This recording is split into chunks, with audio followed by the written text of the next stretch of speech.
When Emily Waldron welcomed me into her home, she not only showed me her prized family pieces, she also shared with me the stories behind them.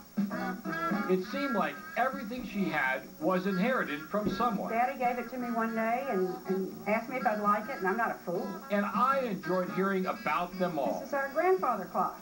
It was a gift from Andy's parents. It sure is. Let's see what we can find in the living room. And a lot of great things here. Emily, what do we have here? That's my Morris chair. It was in Mother's family. It either belonged to my grandfather or my great-grandfather.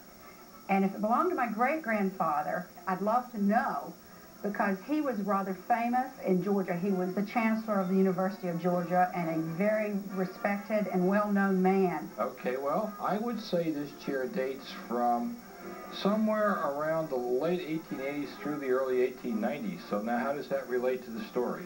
Well, my grandfather didn't get married until 1914 or 15, so that would mean that it had to be the chancellor. It has to be the chancellor Yeah. chair, absolutely. I don't think there's any question about it. We solved that.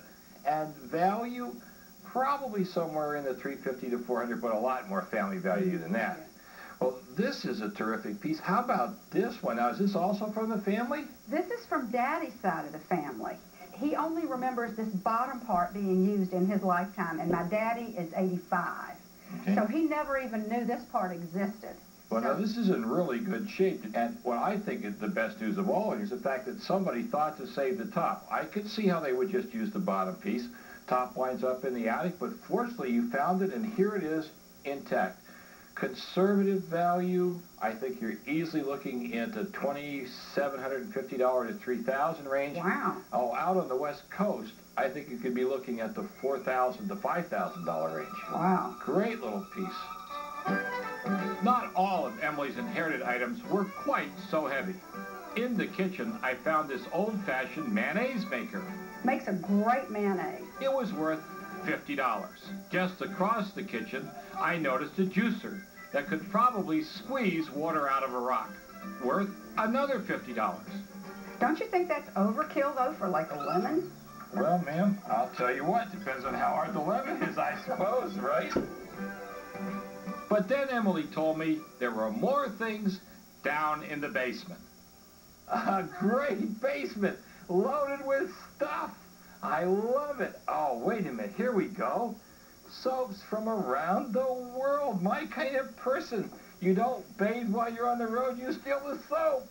Absolutely. And I've got some great ones, too. You do. Look, here's Quebec, Montreal. This is German. German looks like some Spanish. There's some Irish in there somewhere. Turn your back. I need these three for my collection there. I see these at flea markets, literally, for anywhere from 50 cents to $1 a bar. You have to be kidding. Not at all. In fact, if it's an obsolete hotel that's no longer in business, I've got some of those. they could be a couple bucks. And if you have airline examples, oh, yes. The airline ones, I think, oh, there you go, right, look at that. Those are like $3 to $5. No, I'm not kidding. I wish I was kidding, because I was going to say I'll give you $5 for the whole box. No, but I'll let you have one Quebec if you want. Oh, well, aren't you special? But all right, let's see what else we can find here. Okay, I've been on the road a long time. I need this. I need this. I wish I could give it to you. I wish I had a truck to haul it home. Look what we've got here, an old exercise machine. Does it work? I think so. How'd you wind up with this? It was my father-in-law's, and when he broke down his apartment, my son had to have it, and he lugged it over here. You ready? You ready? Here we go. Here we go. Oh, yes, it's me. Oh, turn it off. Turn it off. Well, it does work. Yeah. Now, how did it feel? It feels like I should spend about a half an hour or more on this. What happens? All right. But what could I get for it? At a garage sale, I'll bet you can get 25 to 40 bucks for it. Really? Yeah, it's really a conversation piece. You have this in your living room, and there's no way people aren't going to talk about it. Actually, I like it to the tune of 50 to 75 bucks just for its novelty value. My son would be glad to hear that. Yes, and the next time your son comes home, you're going to ship it home with him, right? Oh, absolutely. It's a magnificent piece. What a wonderful thing to find out here. Well, that's a treasure. I don't know if we're going to be able to top that or not. Okay, here we got an old refrigerator, and I don't hear it making any noise. But you've got a lot of junk. You have to hide it somewhere. It's the Christmas stuff. You've got Christmas stuff and holiday stuff in your refrigerator? Got to have it somewhere. Okay, I see a box here. Yep, from over in Germany. And what do you have in here? Oh, little Rauchman smoking figures, right? Yes, we lived in Germany for 3 years, and I collected a lot of the German type. Okay, aren't they fun? There's your little fellow up there. Here's Santa Claus right here. And they're all marked. Yeah, and marked made in the German Democratic Republic. And highly collectible in Germany. I think you're looking conservatively in the 35 to 50 buck a piece range. Well, the thing about it is the new ones have gotten tremendously expensive. So value here, but let's put them back in the deep freeze right here.